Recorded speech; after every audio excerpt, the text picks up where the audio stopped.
entièrement, totalement la quintessence de l'amour de Dieu. Celui qui dit que moi je comprends l'amour de Dieu, il est prêt pour aller au ciel. Tant que tu vis, tu dois continuer à creuser, à comprendre l'amour de Dieu pour toi. Alléluia. La parole veut savoir on parle de la largeur, de la longueur, de la hauteur, de la profondeur de l'amour de Dieu. Je ne sais pas quand est-ce qu'on peut finir de comprendre l'amour de Dieu. Donc le fait qu'on revienne là-dessus, que cela ne soit pas pour vous une répétition, mais dites-vous qu'aujourd'hui, là où nous sommes, Dieu a un message personnel pour moi. Le Seigneur a un message personnel pour moi. Je veux que tu le dises dans ton cœur. Le Seigneur a un message personnel pour moi. Alléluia. Chapitre 9. Méfiez-vous des obstacles à l'acceptation de l'amour de Dieu. Dans le livre, l'apôtre a énuméré 4 obstacles. Et nous allons bâtir l'enseignement à partir des 4 obstacles liés à l'acceptation de l'amour de Dieu pour chacun de nous. Alléluia. Je voudrais d'abord faire savoir que quand nous parlons de l'amour de Dieu, nous devons savoir qu'il s'agit de Dieu lui-même. Quand nous parlons de l'amour de Dieu, nous devons savoir qu'il s'agit de Dieu lui-même. L'amour n'est pas l'attribut de Dieu. L'amour n'est pas un adjectif qui qualifie Dieu. Mais c'est Dieu lui-même qui est amour. C'est Dieu lui-même qui est amour. Il faut commencer par comprendre que Dieu lui-même est amour. Donc on parle de l'amour de Dieu, on parle de la personne de Dieu. Alléluia. Je voudrais bâtir l'enseignement sur une phrase que le Seigneur m'a donnée quand j'étudiais le livre. Nous sommes justes par la foi pour vivre par la foi. Je veux que vous disiez ça. Nous sommes justes par la foi pour vivre par la foi. Galates 2, verset 16.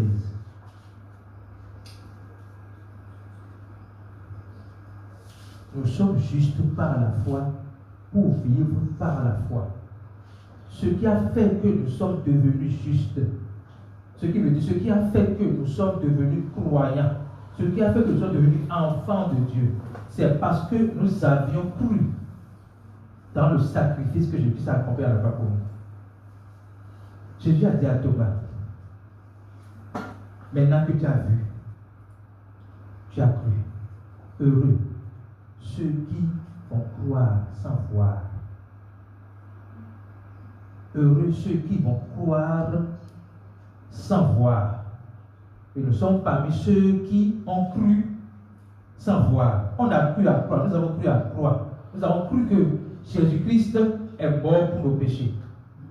Il a été enseveli et il est ressuscité pour leur justification. La mort de Jésus-Christ nous sanctifie et sa résurrection nous justifie. Alléluia. Galates 2, verset 16. Néanmoins, sachant que ce n'est pas par les œuvres de la loi que l'homme est justifié, mais par la foi en Jésus-Christ. Nous aussi, nous avons cru en Jésus-Christ, afin d'être justifiés par la foi en Christ, et non par les œuvres de la loi, parce que nulle chair ne sera justifiée par les œuvres de la loi. Ce verset, c'est un verset qu'on peut étudier sur toute l'année. On ne pourra pas dire qu'on a fini de creuser, de comprendre tout ce qui est dedans. Il y a une opposition très claire entre les œuvres de la loi et la foi. La foi en Jésus-Christ s'enracine sur l'œuvre de Jésus-Christ. Vous comprenez ce que je dis là? La foi en Jésus-Christ s'enracine sur l'œuvre de Jésus-Christ. Maintenant, les œuvres de la loi s'enracinent sur les œuvres que nous voulions faire pour mériter l'amour de Dieu. Il n'y a pas possibilité de mériter l'amour de Dieu parce que ça a été donné par grâce et par don. Alléluia. Donc, nous sommes sauvés par la foi. Pour vivre par la foi. Maintenant, le but du livre ici, c'est de nous montrer quoi? Avant de croire en Jésus-Christ, il y a 4 obstacles. Après avoir cru en Jésus-Christ, il y a toujours 4 obstacles. Avant de croire en Jésus-Christ, il y a, quand on te dit que Dieu t'aime inconditionnellement, ce n'est pas par tes actions qu'il t'aime. Il t'aime parce qu'il est amour. Tout de suite, tu penses à ton père qui t'a rejeté. Tu penses à ta mère qui t'a rejeté. Tu penses à ton ami, masculin ou féminin, qui t'a trahi. Tu penses aux collègues qui t'ont fait du mal. Comment, en regardant l'amour que les hommes ont exprimé à ton égard, tu peux accepter que Dieu t'aime sans condition? Comment tu peux accepter que Dieu t'aime même si tu es dans le péché? Maintenant, voici comment Dieu a prouvé son amour pour nous. Romains 5, verset 8. Écoutez bien. Pour déconstruire dans notre cerveau cette mentalité que l'amour de Dieu égale l'amour des hommes là, voici comment je veux qu'on remonte au verset 6 ou 7. Voilà. Non, 7. Viens à 7. À peine mourrait-on pour un juste.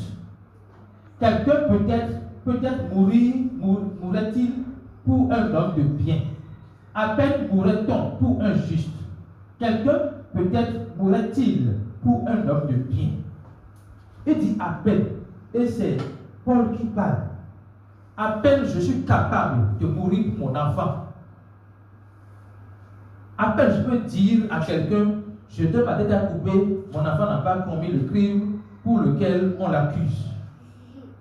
À peine je peux dire ça. Et je crois que personne ici ne peut dire ça.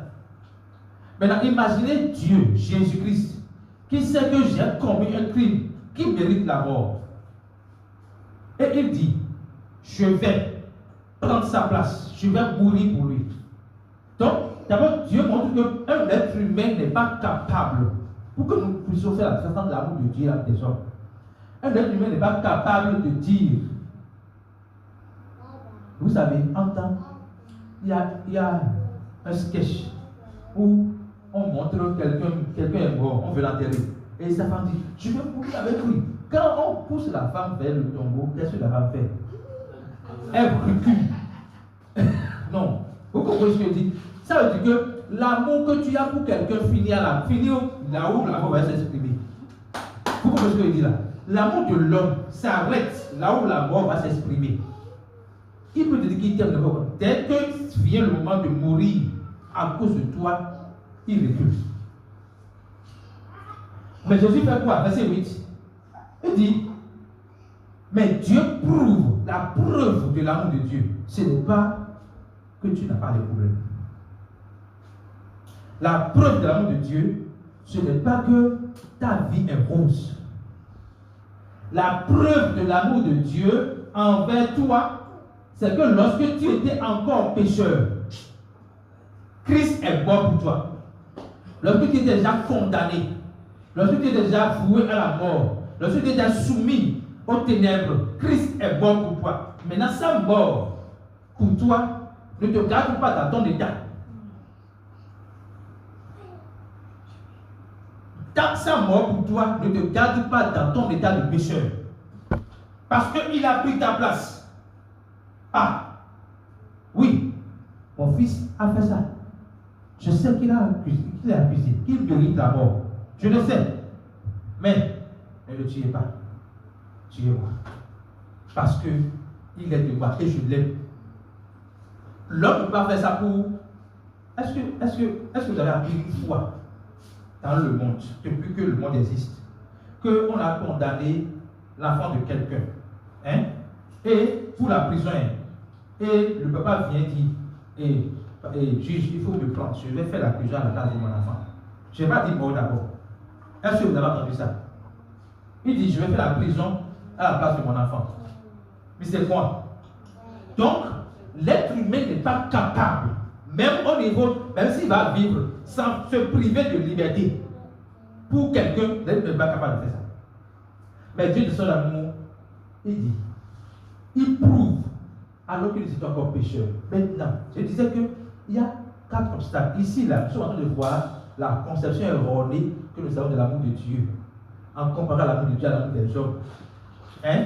Et je disais qu'avant de croire, il y a l'obstacle de la conception qu'on a de l'amour de Dieu. Donc, quand tu as une conception erronée de l'amour de Dieu, tu seras difficile de croire à l'amour de Dieu. Mais aujourd'hui, Dieu te dit, pour me prouver, je t'ai prouvé mon amour par ma mort. Elle ne peut pas mourir pour toi, mais moi je t'ai prouvé mon amour par ma mort. Donc, cette concept est déjà déconstruit et dans la tête des gens, si mon père ne m'a pas aimé, tu ne peux pas m'aimer. Si ma maman ne m'a pas aimé, tu ne peux pas m'aimer. Dieu a été très clair. Une mère abandonnera-t-il tel l'enfant qu'elle a allaité? Même si elle le fait, moi, je ne t'abandonnerai moi. Vous voyez, l'amour que tu as pour nous dépasse l'amour d'une mère. Ça dépasse de loin l'amour d'une mère. Normalement, une mère qui allait son enfant ne peut pas être capable d'abandonner l'enfant. Parce que, d'abord, c'est elle qui a porté l'enfant pendant 9 mois. Elle l'a accouché et maintenant elle a allaité. Maintenant, comment c'est possible qu'elle abandonne cet enfant-là? Et Dieu dit, et ça arrive, Dieu dit, même si cela est possible pour la mère là, moi, je ne t'abandonnerai jamais. Cela implique que l'amour de Dieu n'est pas comparé avec l'amour des autres. Alléluia. Maintenant, je disais que ce verset-là, c'est pour le non-croyant qui n'a pas encore cru. Il faut qu'il comprenne que Dieu, la main de Dieu a prouvé son amour pour lui. Maintenant, quand tu viens de croire, le verset suivant, verset 9, tu as cru. Et tu es toujours dans cette modalité de que, si je fais une erreur, tu vas me détester. Si je fais ceci, tu vas me détester. Dieu te dit, à plus forte raison, donc maintenant que nous sommes justifiés par son sang, serions-nous sauvés par lui de la colère? Alléluia. À plus forte raison, donc, maintenant que nous sommes justifiés par son sang, serions-nous sauvés par lui de la colère? La colère ici, c'est le jugement. Vous comprenez ça? La colère ici, ce n'est pas Dieu, n'est pas de colère. Le jugement final. Maintenant, pour que vous compreniez ceci, Jésus a dit quelque chose dans Jean 3, verset 18. Disons ça. Donc, Dieu dit, maintenant que tu es justifié, pourquoi tu auras encore peur? Pourquoi tu vas croire que je ne t'aime pas? Pourquoi? Je t'ai prouvé mon amour pendant que tu étais pécheur. Tu es justifié maintenant, tu as encore peur. De quoi? Et Jésus dit, celui qui croit en lui n'est point jugé, n'est point. Quand vous voyez point quelque part, c'est de l'absolu. Ce n'est pas de l'à peu près. Ce n'est pas, ce n'est pas plus. Celui qui croit en moi n'est point jugé. Mais celui qui ne croit pas en moi est déjà jugé. Ça veut dire que ce n'est pas Dieu qui te juge. Alléluia. Jésus a dit, verset 17, pour que vous voyez clair, ce n'est pas Dieu qui te juge. Verset 17. Dieu, en effet, n'a pas envoyé son Fils dans le monde pour qu'il juge le monde, mais pour que le monde soit sauvé par lui. Donc l'objectif de Jésus-Christ en place sur la terre, ce n'est pas de juger le monde, mais c'est pour sauver le monde. Maintenant, revenons au verset 18. Il dit, Alléluia, verset 18, celui qui croit en lui n'est point jugé, mais celui qui ne croit pas est déjà jugé. Est déjà jugé. Ce n'est pas que Dieu l'a jugé. Parce qu'il n'a pas cru au nom du Fils de Dieu. Maintenant, comment il est déjà jugé? En fait, tous les êtres humains sont déjà jugés avant de recevoir Jésus-Christ.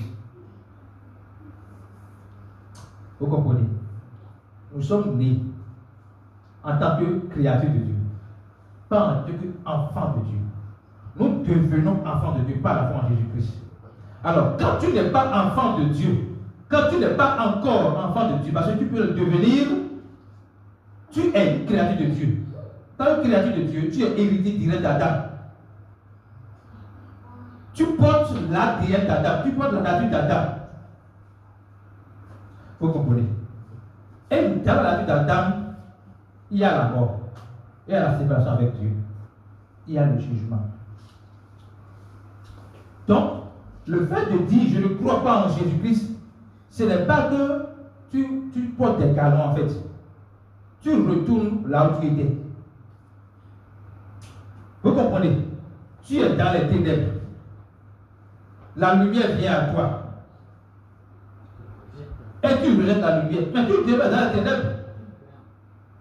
Mais quand tu reçois la lumière, tu quittes tes ténèbres pour la lumière. Jean 1, verset 12. Ce n'est pas ce que j'ai préparé. Je suis l'inspiration. Jean 1, verset 12. Mais à tous ceux qui l'ont reçu, à ceux qui croient en son nom, elle a donné le pouvoir de devenir enfants de Dieu. Lesquels sont nés.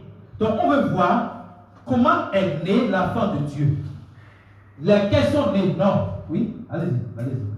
Donc l'enfant de... Allez-y, s'il vous plaît. L'enfant de Dieu n'est pas né du sang humain. Il n'est pas né de la volonté de la chair. Il n'est pas né de la volonté de l'homme. Mais il est né de Dieu. Comment il est né de Dieu? 1 Jean 5, verset 1. Comment l'enfant de Dieu est né de Dieu? Ce n'est pas par le baptême de l'eau. Ce n'est pas par l'accomplissement d'une série d'œuvres à faire. Non. Ce n'est que par la foi en Jésus-Christ. 1 Jean 5, verset 1. Quiconque croit que Jésus est le Christ est né de Dieu.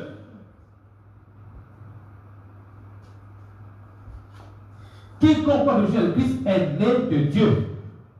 Alléluia. Alléluia. Donc, nous allons voir le premier obstacle sur la mauvaise conception de l'amour de Dieu. L'amour de Dieu n'est pas l'amour de l'homme. L'amour de l'homme est conditionnel, est intéressé. L'amour de Dieu est désintéressé et inconditionnel.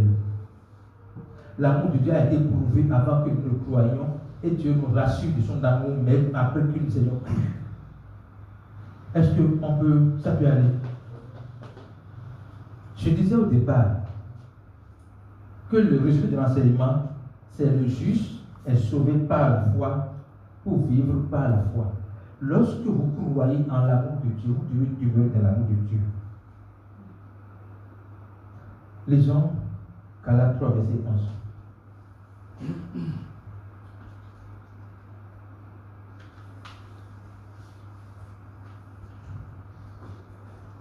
Verset 11. Et que nul ne soit justifié devant lui par la loi. Cela est évident, puisqu'il est écrit, puisqu'il est dit, le juste vivra par la foi. Que veut dire vivre par la foi? Je vais aborder le second obstacle qui est la culpabilité. Que veut dire vivre par la foi? Ceux qui n'ont pas encore cru en Jésus-Christ se disent, oh Seigneur, avec tout ce que j'ai fait, j'ai avorté, j'ai braqué, j'ai fait braquage, j'ai tué les gens. Toute ma vie, j'ai été sorcier, j'ai été sataniste. Comment c'est possible que Dieu me pardonne? C'est si facile que ça? Vous comprenez ça? La personne s'accuse. La personne s'accuse. Il se dit, en s'accusant, il se disqualifie de l'amour de Dieu. Non, je ne mérite pas de recevoir l'amour de Dieu. Parce que ce que j'ai fait est trop. Dieu ne va me pardonner ça. Laissez-moi vous dire ceci. Si quelque chose sur cette terre est au-dessus de l'amour de Dieu, Dieu n'existe pas. Écoutez bien ce que je dis. Ce n'est pas que Dieu n'existe pas. Hein? Mais si quelque chose sur cette terre est au-dessus de l'amour de Dieu, c'est que Dieu n'est pas Dieu. Quel que soit ce que nous avions fait par le passé, quel que soit qui tu es, de la manière dont tu te vois, Dieu ne te voit pas comme toi tu te vois. Quand Dieu regarde un pécheur, un sorcier, un braqueur, j'utilise ces mots-là qui ne sont pas en fait plus pesants que pécheur. Vous comprenez? J'utilise braqueur, voleur, adultère, tout ça là. Mais ce n'est pas ça, ce n'est pas plus fort qu'un pécheur. Un pécheur qui est dans la vie pécheresse est plus fort que celui qui fait braquage. Vous comprenez? Celui qui est dans la vie pécheresse est plus en danger que celui qui fait braquage. Donc ce n'est pas le braquage qui est le péché.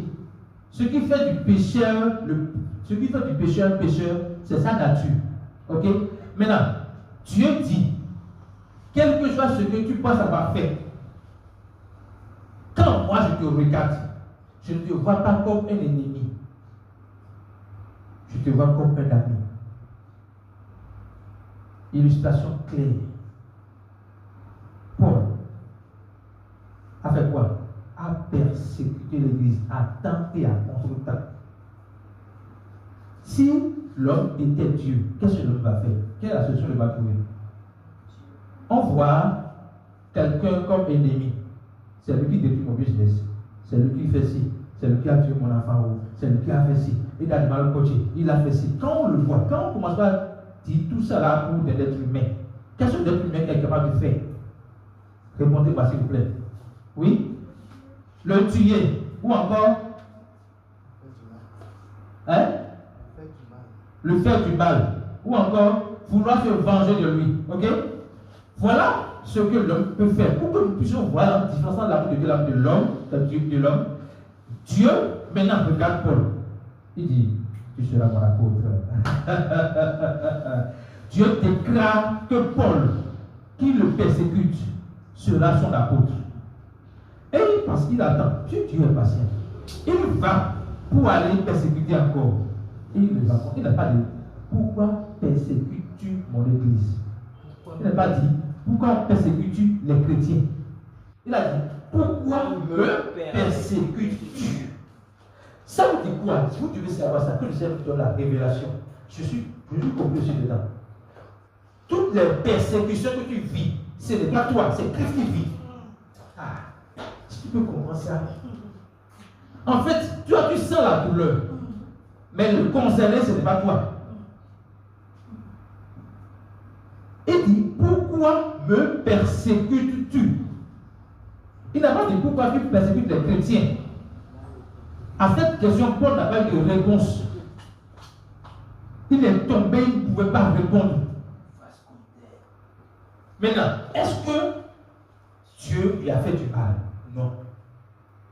La question que Dieu lui a posée, la lumière qui a jailli sur Paul, il n'a pas supporté ça. Si je ne peux pas supporter, c'est vrai, les gens disent que personne ne peut voir Dieu. En fait, tu peux voir des lumières, une lumière. Hein? Dieu t'a envoyé une petite lumière. Tu as dit que j'ai vu Dieu. Personne ne peut voir Dieu. Dieu l'a dit clairement à Moïse, tu ne peux pas me voir vivre. Personne ne peut voir Dieu. Mais il a vu juste une lumière. Et il a entendu la voix de Dieu. Pourquoi me persécute-tu? C'est la question qui a changé la vie du Paul. Paul, qui persécutait l'Église, est devenu quoi? Un bâtisseur de l'Église. Donc quand Dieu voit le plus pire ennemi que tu as dans ta vie, que toi tu veux combattre, il ne le voit comme pas ton ennemi. Parce que d'abord, la personne qui persécute l'ennemi persécute, c'est pas toi, c'est lui. Vous comprenez ça? Non, je veux que vous compreniez ça. La personne que tu prends comme ennemi, et tu dis qui te persécute là, Dieu ne voit pas cette personne comme te persécutant, mais comme le persécutant. Donc, le défenseur, celui qui te défend, ce n'est pas toi, c'est Dieu encore qui te défend. Maintenant, Dieu ne voit pas la personne comme un ennemi à abattre, mais il voit la personne un enfant de Dieu. Donc, il a racheté Paul, il a enseigné Paul, il a établi Paul, et Paul est devenu maintenant la référence quand on parle de grâce. Maintenant, vous savez, je disais que Dieu est patient. Je vous ai dit, pourquoi Dieu n'a pas, le premier jour où Paul voulait commencer par la suite, pourquoi Dieu n'a pas arrêté ça? Pourquoi? Parce que Dieu est patient. Il sait quand est-ce que, il connaît le timing, il sait quand est-ce qu'il va te dire, va te parler, tu vas entendre. Vous comprenez ce que je dis? Dieu te parle tout le temps, mais il sait encore quand est-ce que, à quel moment précis de ta vie, lui va te parler et tu vas fléchir le genou. C'est peut-être qu'il parlait au début là, il ne va pas comprendre. Mais il a laissé de son expérience avoir une réputation de persécuteur de l'Église. Maintenant qu'il a la réputation de l'Église, il dit maintenant, sois le bâtisseur de l'Église. Paul a bâti plus d'églises que Pierre. Donc, Paul, persécuteur de l'Église, devient bâtisseur de l'Église juste parce que Dieu l'a rencontré. Si Paul s'accusait, Paul peut s'accuser. Il peut se dire, ah, je ne mérite pas. Il a eu le sentiment. Comment je ne mérite pas cette grâce que Dieu me donne, non seulement d'être sauvé, mais également de porter sa foi. Je ne mérite pas. Et pour ça, il a trouvé quelqu'un qui l'accompagne. C'est Barnabas, n'est-ce pas? Il a trouvé quelqu'un qui l'accompagne pour que les gens puissent. Parce que les gens ne peuvent pas croire que toi. non, c'est faux. Non, c'est faux, c'est pas toi. C'est quelqu'un d'autre. Et quand Dieu te rencontre, il change ton histoire à partir de ton identité. Quand on parlait de persécuteur de l'Église, le nom pas lequel on appelait Paul, c'était quoi? Saul. Saul de Tarse, vous comprenez? Quand Dieu te rencontre, il change ton identité, il change ta condition, il change ton histoire. Mais il faut que toi, tu te rendes. Il faut que toi, tu te rendes disponible pour que le Seigneur t'utilise. Si tu ne te rends pas disponible, il ne pourra pas t'utiliser. Mais quand il te voit comme quelqu'un de grand, de précieux, de puissant pour lui. Alléluia. Amen. Donc la culpabilité est un frein à l'acceptation de l'amour de Dieu. Et le Seigneur nous dit ce matin, quelle que soit la culpabilité qui pèse sur ton cœur, je ne t'accuse pas. L'accusateur, c'est le malin, c'est l'état de Dieu. Dieu ne nous accuse pas. Ce que tu fais, il nous justifie. Dieu nous justifie. Alléluia. Amen. Dieu ne nous accuse pas, il nous justifie. Alléluia. Amen.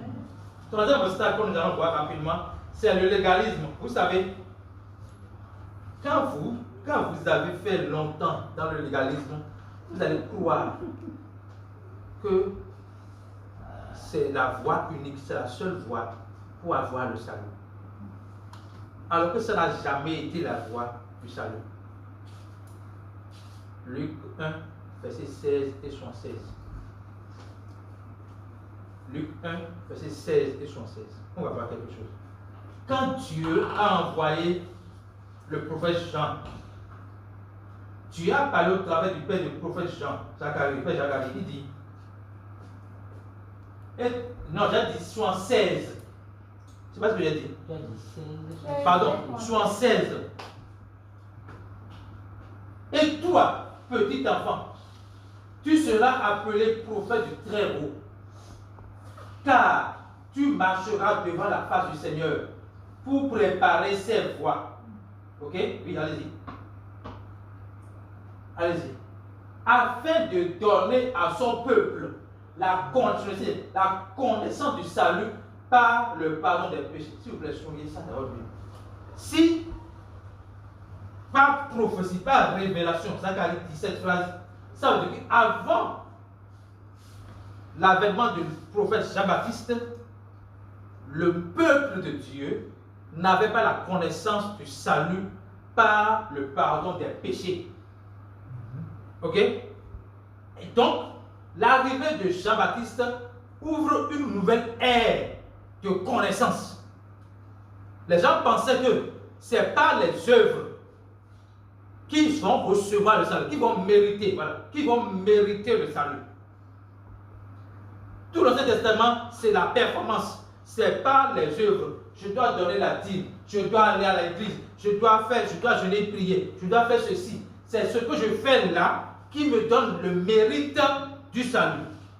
Mais Jean revient ici, vous dit non, ce n'est pas ça. Il faut que tu ailles à la connaissance du salut par le pardon des péchés, c'est-à-dire que la voie du salut, le chemin qui mène au salut. c'est le chemin qui passe par le pardon des péchés. Et le pardon des péchés n'est pas un chemin qu'on emprunte dans le mérite. Ce n'est pas parce que j'ai péché, parce que j'ai commis une erreur. Je vais fléchir les genoux devant Dieu. Pardonne-moi. Le pardon des péchés n'est pas lié à ta confession, mais lié à la décision de Dieu. Décision souveraine de Dieu. Le pardon des péchés n'est pas lié à ta confession, mais lié à la décision de Dieu de te pardonner. Alléluia. Amen. Le pardon des péchés n'est pas lié à ta décision, mais lié à la décision de Dieu de te pardonner. Alléluia. Alléluia. Donc le pardon des péchés n'est pas lié à ta décision, mais lié à la décision de Dieu de te pardonner. Et comment Dieu t'a pardonné? Jean 1, verset 29. Voici l'agneau de Dieu qui ôte le péché du monde. Voici l'agneau de Dieu qui ôte le péché du monde. S'il vous plaît, suivez. Voici l'agneau de Dieu qui ôte le péché du monde. Jésus, l'agneau de Dieu qui ôte le péché du monde. Et quand on voit l'agneau de Dieu, ce n'est pas utilisé comme ça. C'est exprès que Dieu, la parole a dit agneau de Dieu. Pour faire référence aux pratiques de l'Ancien Testament où on amenait l'agneau sans défaut, sans tache, et le pécheur impose la main sur l'agneau, déverse ses péchés sur l'agneau. Le pécheur ne confesse pas ses péchés au prêtre sacrificateur. Le prêtre sacrificateur ne reçoit pas les paroles de péché de quelqu'un. La personne amène l'agneau, impose les mains sur l'agneau, remet l'agneau au prêtre.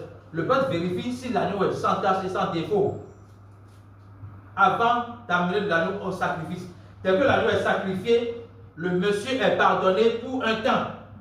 Le péché n'est pas ôté. Même dans l'Ancien Testament, ça n'a jamais été, la condition du pardon des péchés n'a jamais été l'action. Sans effusion de sang, il n'y a pas de pardon des péchés. Même dans l'Ancien Testament, la condition pour le pardon des péchés, c'est l'effusion de sang. Ok? Donc, ça passe par le sacrifice d'un agneau qui fait que le Seigneur te pardonne pour un temps. Tu es pardonné pour un temps. Ça veut dire que tu reviens le lendemain ou un an après quand tu pêches encore. Mais Jésus est l'agneau de Dieu qui ôte le péché du monde une fois pour toutes. Romains et Hébreux 10, verset 10 et 12. Hébreux 10, verset 10 à 12, s'il vous plaît. Alléluia. Hébreux 10, verset 10 à 12. Alléluia. Car c'est en vertu de cette volonté que nous sommes sanctifiés par l'offrande du corps de Jésus-Christ une fois pour toutes. Jésus n'a pas été sacrifié chaque jour ni chaque année. C'est une fois pour toutes. Souvenez ça. Verset suivant. 11. Et tandis que tout sacrificateur fait chaque jour le service et offre souvent les mêmes sacrifices qui ne peuvent jamais ôter les péchés. Qui ôte les péchés du monde? Jésus-Christ. Qu'a-t-il fait jamais pour les péchés du monde? Le sang animal. Verset 12. Verset 12. Lui, après avoir offert un seul sacrifice pour les péchés, s'est assis pour toujours à la droite de Dieu. Jésus a pardonné une seule fois et pour toujours. Le pardon des péchés n'est pas une prière, c'est la reconnaissance par la foi de ce que Christ a fait pour toi. Alléluia. Alléluia. Quatrième obstacle. La discipline de Dieu. On a une conception erronée de la discipline de Dieu.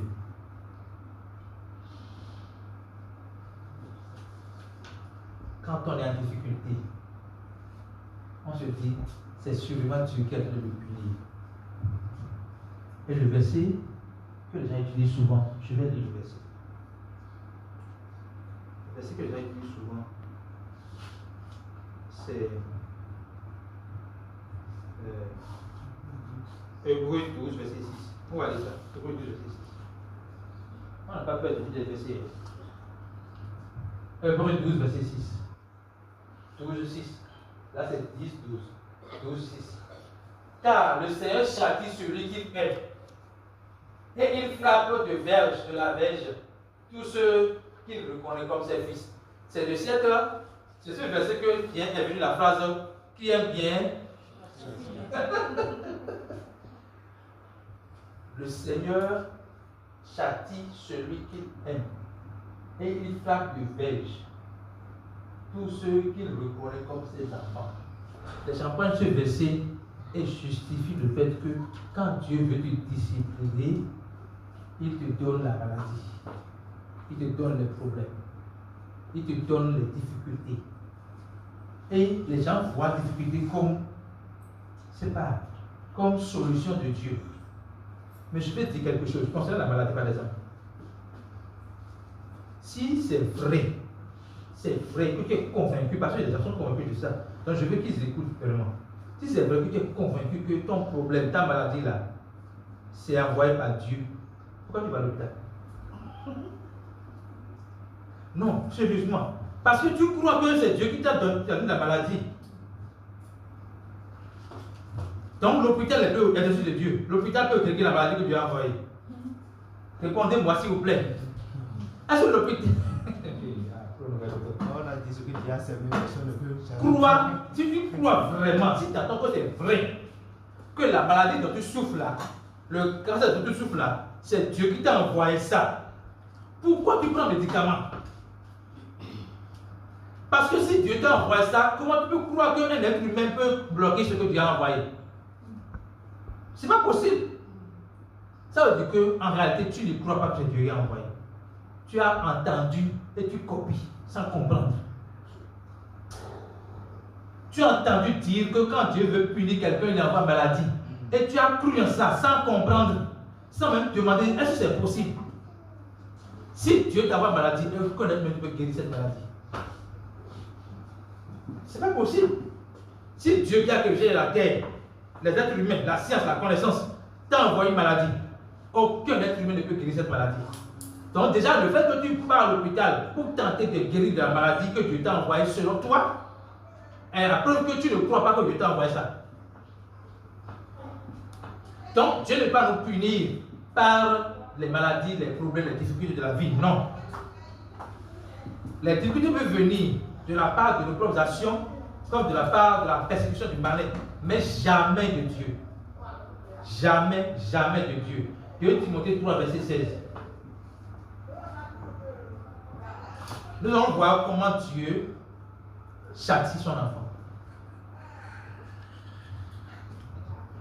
Toute écriture est inspirée de Dieu, est utile pour enseigner, pour convaincre et pour corriger, pour instruire dans la justice.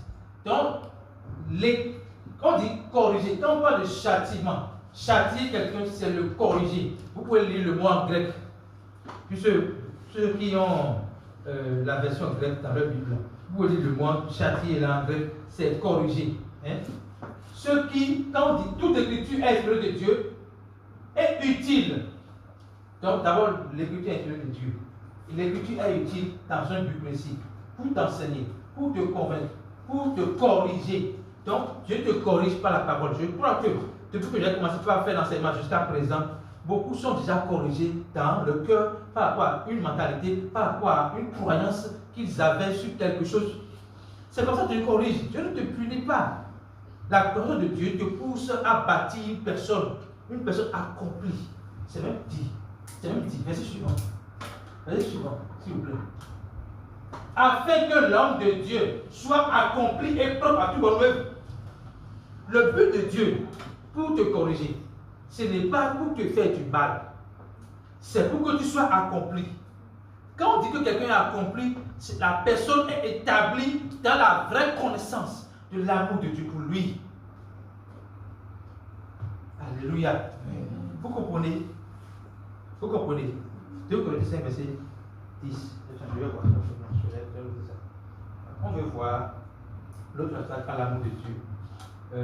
2 Corinthiens 5, verset 1. Je vais finir là-bas. 2 Corinthiens 5, verset 1. Nous savons en effet que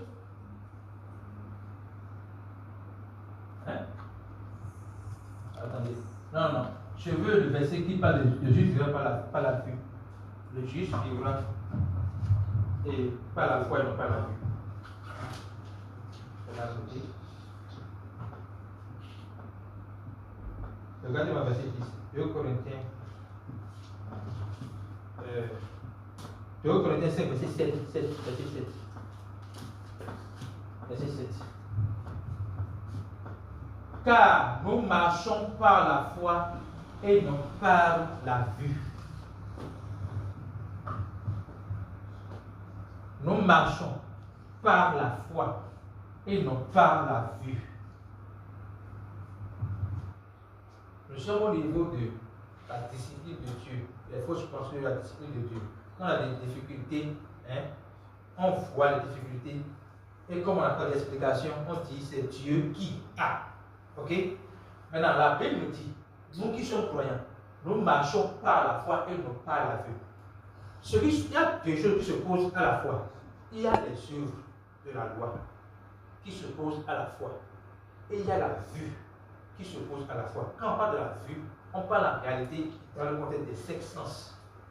J'ai entendu,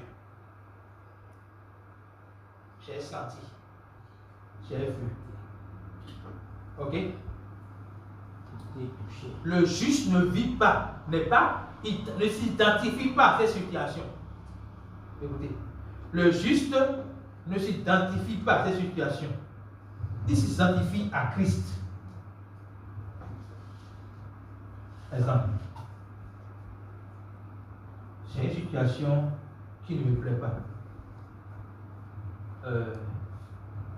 Disons, je prends le cas de la maladie. Le juste ne dit pas je suis malade. Le juste ne dit pas je suis fatigué. C'est des choses qu'on dit, mais écoutez bien. Le juste ne dit pas je suis pauvre. Dès qu'il dit ça, il s'identifie à ce qu'il a vu. Mais le juste s'identifie à ce que Dieu voit.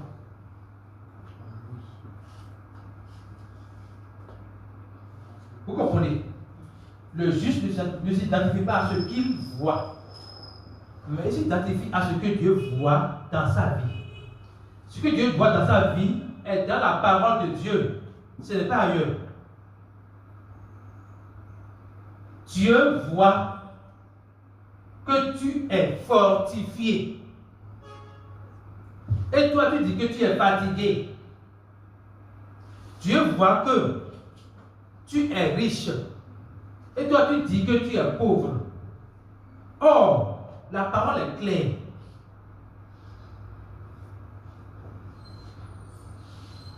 La vie et la mort sont au pouvoir de la langue. Celui qui aime mangera ses fruits. Donc, si tu déclares ce que tu vois, au lieu de déclarer ce que Dieu voit sur toi, tu donnes vie à ce que tu vois. Donc, ce que tu vois qui ne te plaît pas s'amplifie.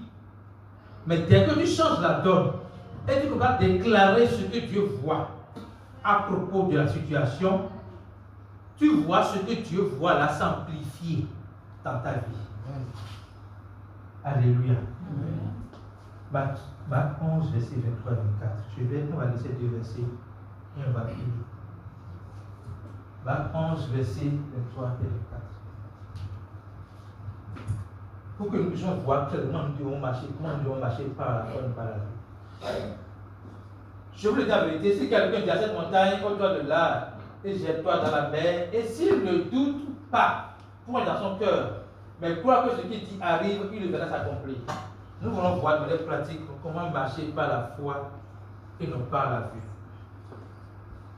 Si quelqu'un dit à cette montagne, donc s'il y a une montagne, tu as une montagne dans ta vie, tu as vu, c'est vrai. Mais le parent ne dit pas, il faut dire à Dieu que tu as une montagne. Il dit, parle à la montagne. Nous faisons l'erreur là, vous avez compris. Au lieu de parler à la montagne, nous disons à la montagne, nous disons à Dieu combien la montagne est grande. Vous comprenez ce que je dis? Au lieu de parler à la montagne, nous disons à Dieu combien la montagne est grande. Au lieu de dire à la montagne combien nous avons un grand Dieu, nous disons à Dieu combien la montagne est grande. Que les Seigneur nous aide à changer notre mentalité. Alléluia. Maintenant, Dieu dit, ne me dis pas que tu as une grande montagne. Dis à la montagne que tu as un grand Dieu. Et il dit, maintenant, si quelqu'un le dit, ôte-toi de la richesse dans la mer. Il dit, s'il ne doute point dans son cœur, la condition là, c'est le secret pour marcher par la foi. S'il ne doute point dans son cœur, le doute, qu'est-ce que le doute fait? Le doute annule le processus de la manifestation de ce que Christ a déjà accompli pour toi. Le doute annule le processus de la manifestation de ce que Christ a accompli pour toi. J'ai envie, je n'ai pas parlé de moi, mais j'ai envie de donner un petit témoignage concernant un garçon qui a souffert en temps de l'oreillon. Vous connaissez les oreillons? Et il est rentré à la maison avec les oreillons.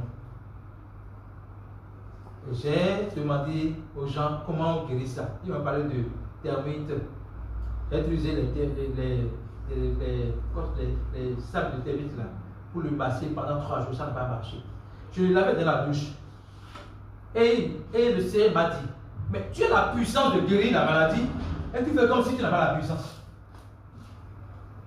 Et j'ai dit à mon fils, parlez comme ça.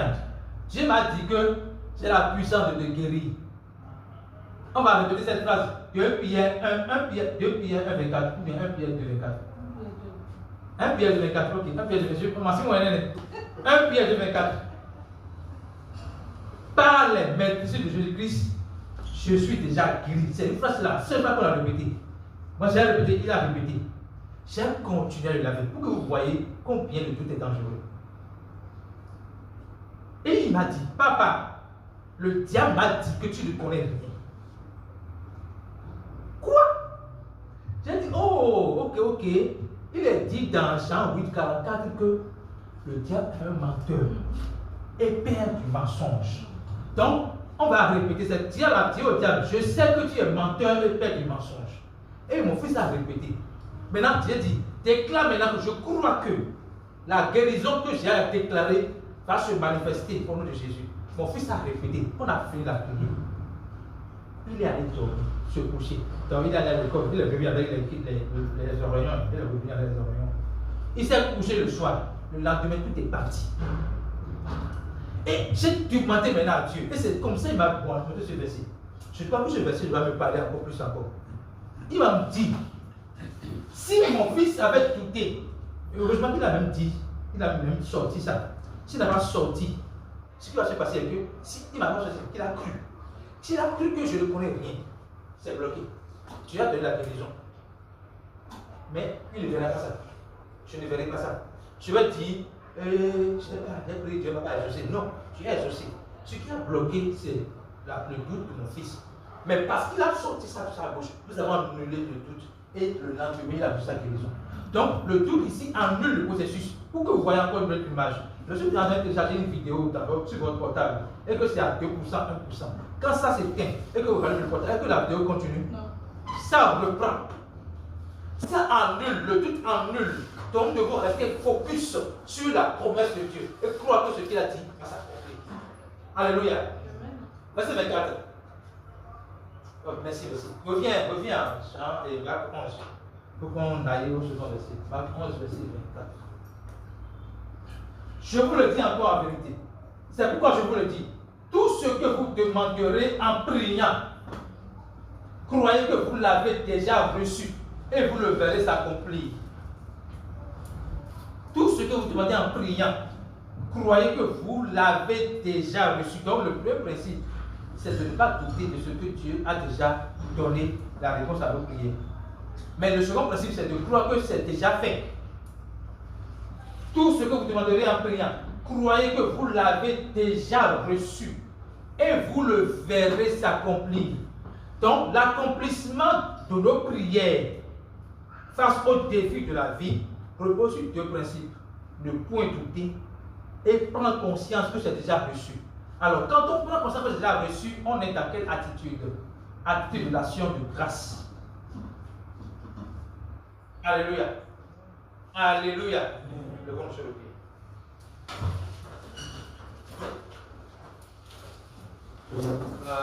J'ai besoin de chant, s'il vous plaît. Je ne sais pas. Tout le monde chanter et conduire le chant. Tout le monde chanter et conduire le chant. Le chant est chant. Alléluia. Alléluia. Au Père, au Père, au Père, ouais, miwado, au Père, namawe, au Père, ouais, miwado, au Pruno, ouais, migo, au Père, ouais, miwado, au Père, ouais, miwado, nababado, fiegbe, au Père.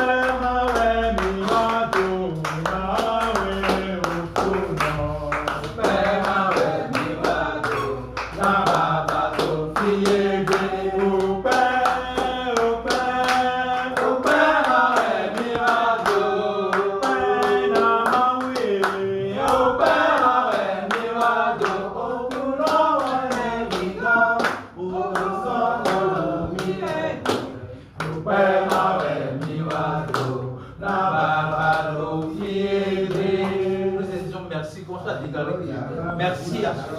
Merci papa pour ton amour pour moi. J'ai compris ton amour. J'ai compris encore plus ton amour pour moi. J'ai compris encore plus que ton amour n'est pas l'amour de l'homme. J'ai compris encore plus combien tu m'aimes. Combien ton amour est précieux. Merci Jésus. Merci Jésus. Merci Jésus. Nous sommes reconnaissants pour ton amour. Reconnaissants pour ton amour. Merci Jésus. Merci Jésus. Tu m'as délivré de la mort. Tu m'as transporté des ténèbres pour la lumière. Je déclare la même chose dans ma vie. Partout j'ai des difficultés. Partout je suis en difficulté. Partout je sens la stagnation. Partout je sens les limites. Au nom de Jésus, ces limites sont brisées maintenant. Je sors des limites. Je sors du trou. Je sors des ténèbres. Et je bâtis à la gloire de Dieu. La gloire de Dieu est visible sur moi. La lumière de Dieu brille sur moi. Au nom puissant de Jésus-Christ. Au nom puissant de Jésus-Christ. C'est au nom de Jésus que nous allons prier. Nous allons prier pour dire merci à Dieu qui nous a délivré des mentalités de culpabilité, mentalité de légalisme, mentalité de la compréhension erronée de l'amour de Dieu. Nous allons dire merci à Dieu. Parce que tous ceux qui sont dehors, tous ceux qui ne sont pas compris ce message, sont toujours moulés dans cette culture de mentalité erronée qui fait leur relation avec Dieu. Commençons par déclarer cela. Disons merci à Dieu. Merci papa. Merci papa, parce que tu m'as délivré des mentalités erronées à propos d'une confusion sur l'amour de Dieu. Merci de m'avoir délivré de toute forme de culpabilité dans mon cœur. Merci de m'avoir délivré de la mentalité légaliste. Accorde-moi la grâce de vivre par la foi, de marcher par la foi. Accorde-moi la grâce de marcher par la foi. Et rester établi dans la compréhension de ta parole. De me voir comme tu me vois.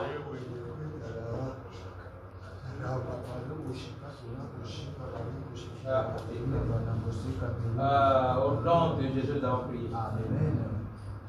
Nous avons prié par la foi toute la situation que nous traversons. Nous savons qu'il y a des situations que nous traversons qui ne ressemblent pas à notre identité, qui ne cadrent pas avec notre identité. Et comme je vous l'ai montré, si c'est une persécution, c'est Dieu qui est concerné. Alors nous allons demander aux gens pourquoi tu persécutes Dieu. Demander au diable et aux émissaires du diable pourquoi tu persécutes Dieu dans ma vie? Je suis sûr qu'il ne veut pas répondre. Et nous allons dire non. Stop.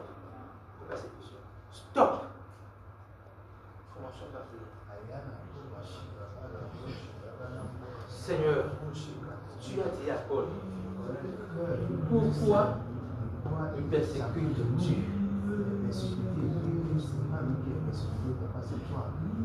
Je viens devant toi. Je te présente toutes les persécutions que nous vivons.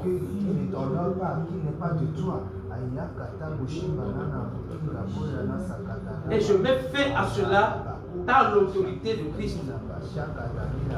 Je stoppe toute persécution qui freine l'élan du message de ma vie. Ne pensez pas que les persécutions sont normales. C'est vrai que Dieu a dit que nous serons persécutés. Mais il n'a pas dit que c'est normal. Si c'était normal, il n'allait pas mettre fin à cela à l'égard avec Paul. Ce n'est pas normal. C'est pour cela que nous disons, fini maintenant les persécutions. Nous mettons fin aux persécutions. Tout ce qui freine l'élan de la vie de Dieu de ma vie, tant sur le plan professionnel, tant sur le plan entrepreneurial, tant sur le plan spirituel, tant sur le plan matrimonial, tant sur le plan relationnel, tant sur le plan social et économique, nous disons non maintenant aux persécutions. La vie de Dieu règne. La vie de Dieu se fait voir au travers de ma personne. Les gens voient ma vie et glorifient le nom de Dieu. Ma vie ne fera pas pitié, ni à moi-même, ni aux autres. Ma vie ne fera pas pitié, ni à moi-même, ni aux autres. Je suis fier de la vie que Dieu me donne. Cette vie glorieuse, cette vie lumineuse, cette vie abondante.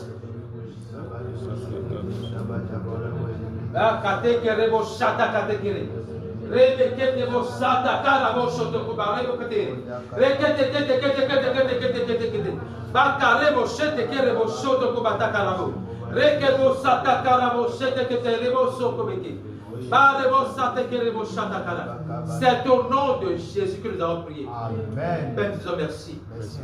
Toute la gloire à toi. Nous t'élevons au-dessus de tout. C'est toi notre Sauveur. C'est toi notre Seigneur. Notre vie ressemble à ta vie. Notre vie ressemble à ta vie. Notre vie ressemble à ta vie. C'est au nom de Jésus que nous avons prié. Amen.